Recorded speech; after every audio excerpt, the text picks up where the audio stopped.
যাক। ভালো মানুষ, ভালো অনেক ভালো।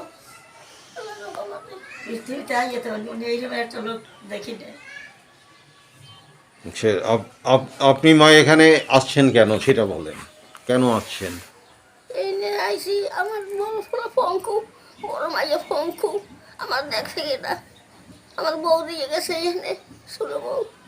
তাই আমি কোথায় অসহায়, আপনার বাড়ি কোথায় ছিল? মেহেন্দিগঞ্জ পাতারহাট। মেহেন্দিগঞ্জে পাতারহাটে। পাতারহাট। আচ্ছা আচ্ছা। ছেন আমি আইছি বকা বন্দর বাউফল থানা। কেন আসছেন এখানে? আমার আমার ছেলে মেয়ে হয় নাই, কোনো বাচ্চা কাচ্চা হয় না, অল্প বয়সে স্বামী মারা গেছে, আমারে দিয়ে আছে এখানে। কারা দিয়ে গেল? কারা? ফোনেতে শ্বশুরবাড়ির লোকরা? শ্বশুর বাড়িতে না, দেশে বাবার বাড়ি আসলাম, বাবার বাড়িতে দেশে ভাইছি। ওকে। সাহেবরা সাহেবের হাট। আপনার কেউ নেই? না আমার কেউ নেই। আচ্ছা মা, আপনি কোথা থেকে আসছেন? মূলাদির। আপনার ছেলে মেয়ে নেই? না, কেউ নেই? আপনার সম্পর্কে একটু বলেন, আপনি এখানে কেন? আমি এই জায়গায় কেন, আমার নাই কেউ, একটা ছেলে আছে, ছেলে আমার বউ ভালোবাসে না, ছেলেও এখন ভালোবাসে না। আমি এইখানে এই 2 বছর এখানে আইছি, আমি খুব কষ্ট করছি, জীবনে অনেক কষ্ট করছি, কোনো এখানে যাওয়ার জায়গা নাই। এখানের এই জায়গা, এই আসামে যদি এই জায়গাটা আমি না পাইতাম, তার রাস্তাঘাটে পড়িয়ে মরতাম। আমার দেখার মতো নাই কেউ, এক আল্লাহ ছাড়া নাই কেউ। আর এখানে আইসি পরে দিয়েছে লোকে, ভালোই জানে, ভালোই খাই, আল্লাহ ভালোই খাওয়া। বাড়ি কোথায় আপনার? বাড়ি বাবুগঞ্জ। বাবুগঞ্জে। হ্যাঁ, গ্রাম। আপনার ছেলে কি এখন আছে বাবুগঞ্জ? আমি, আমার অনেক হিস্ট্রি আছে। আমি বিধবা হয়েছি 89-তে, এক ছেলে আনলাম 3 মাসে পেটে। এই ছেলেগুলো আমি শেরে বাংলায় কাজ করিয়ে ছেলেগুলো লেখাইছি, পড়াইছি, বড় বানাইছি। গার্মেন্টসে যাইয়ে, গার্মেন্টসের মাইয়ে বিয়ে করিয়ে এখন হয়ে লইয়ে থাকে, আমার যা জিজ্ঞাসা করে না।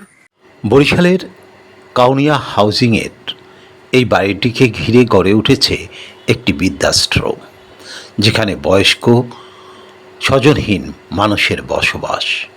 বরিশালের বিভিন্ন জেলা ছাড়াও দূর দূরান্ত থেকে এই স্বজনহীন মানুষদের খুঁজে এনে আশ্রয় দিয়েছেন সাখাওয়াত হোসেন নামের এক যুবক।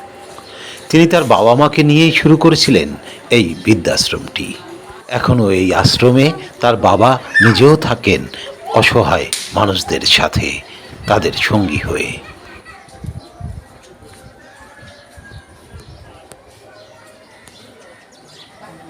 2015 সালে বরিশালের বাকেরগঞ্জে এই বৃদ্ধাশ্রমটির যাত্রা শুরু হয়। পরবর্তীতে বিভিন্ন টানাপোড়েনে বন্ধও হয়ে যায় বলে জানান সাখাওয়াত। পুনরায় এটিকে চালু করেন বরিশালের কাউনিয়ায় 2022 সালের শুরুর দিকে। সে সময় একটি মাত্র কক্ষে গাদাগাদি করে বৃদ্ধদের আশ্রয় দিয়েছিলেন তিনি। আর এখন মোট 3টি ভবনে 8টি ফ্ল্যাট ভাড়া নিয়ে তার এই কার্যক্রম চলছে ব্যাপক উৎসাহ উদ্দীপনায়। পাচ্ছেন আশেপাশের মানুষের সহযোগিতাও। রমজান মাসে প্রতিদিনই কেউ না কেউ ইফতার দিয়ে যাচ্ছেন বলে জানালেন সাখাওয়াত। এখন আমার এখানে 60 জন বৃদ্ধ মায়েরা আছে, আর একই সময়ে আমাদের কাছে 123 জন মায়েরা ছিল। সাখাওয়াতের এখানে আশ্রয় পাওয়া মায়েদের বেশিরভাগ অংশই নিঃসন্তান অথবা স্বজনহীন। ব্যতিক্রম 2-1 জন রয়েছেন যারা সন্তান দ্বারা প্রতারিত। বৃদ্ধাশ্রম আমাদের কারোই কাম্য নয়, তবে সরকারিভাবে স্বজনহীন মানুষের জন্যে একটি আশ্রয়স্থান খুবই জরুরি। বিশেষ করে যারা নিঃসন্তান বা যাদের কোনো আত্মীয় স্বজন নেই, সেই সব অসহায় মানুষের জন্য সরকারি উদ্যোগেই একটি আশ্রয়স্থল হওয়া জরুরি বলে মনে করেন অনেকেই। আমাদের এখানে রুম হচ্ছে, ইউনিট হচ্ছে 1টা 2টা 3টা 4টা 5টা 6 7 7 8টা 8টা 8টা ইউনিটে মোট কতজন আছেন এই মুহূর্তে? সব মিলে 60 জন। 60 জন। হ্যাঁ। যত্নার্থী কি আপনারা নিচ্ছেন? হ্যাঁ, আপনারা মোট কতজন স্টাফ? স্টাফ হচ্ছে 19 জন। 19 জন। হ্যাঁ আচ্ছা, এই 60 জনের জন্য আপনারা 19 জন। হ্যাঁ। বর্তমানে মোট 8টি ফ্ল্যাট ভাড়া নিয়ে চলছে এই বৃদ্ধাশ্রমের কার্যক্রম। 12ই মার্চ বৃহস্পতিবার সন্ধ্যায় এখানে ইফতার করতে এসেছেন বরিশালের বিশিষ্ট জন আনোয়ার জাহিদ এবং ছাটোর্ধ সিটিজেন ওয়েলফেয়ার অ্যাসোসিয়েশনের সহসভাপতি কাজী মিজানুর রহমান। আনোয়ার জাহিদের এই আগমন সম্পর্কে জানা যায় তিনি তার 84তম জন্মদিন উপলক্ষে এই বৃদ্ধাশ্রমের অসহায় মানুষগুলোর সাথে ইফতার করতে এসে যে কারণে আমার মাথায় তখন আসলো যে তাহলে আমরা বৃদ্ধদের নিয়ে এবার করার চেষ্টা করি, দেখি কি অবস্থা। আমি সঙ্গে সঙ্গে যোগাযোগ করলাম, যোগাযোগ করার মধ্যে তাদেরও এরকম বুক করা ছিল। আজকের দিনটা আমাদের জন্য নির্ধারিত হয়েছে যে আজকের দিনটা সাকাত ভাই আসেন এখানে, তো নিচে বলতেছিলেন যে 12 তারিখে আপনাকে দেওয়া যায় যদি আপনি আমি বললাম আলহামদুলিল্লাহ, আমি চাইছিলাম 13 তারিখ হলে ভালো হয়। 13 তারিখ হলো আমার আমি 83 বছর পার করে এই 84 বছরে পা রাখবো আগামী।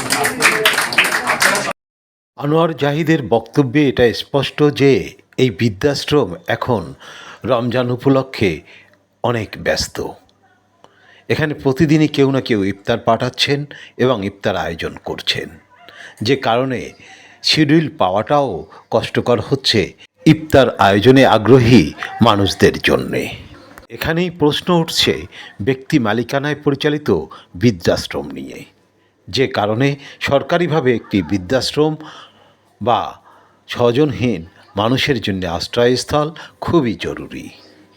বাংলাদেশের প্রতিটি জেলাতেই ছড়িয়ে ছিটিয়ে রয়েছেন এমন অসংখ্য স্বজনহীন ও নিঃসন্তান বয়োবৃদ্ধরা, যাদের জন্যে একটি আশ্রয়স্থল খুবই জরুরি প্রয়োজন, আর এটি উদ্যোগ নিতে পারে বাংলাদেশ সরকার নিজেই। আরিফ আহমেদ, কাউনিয়া, বরিশাল।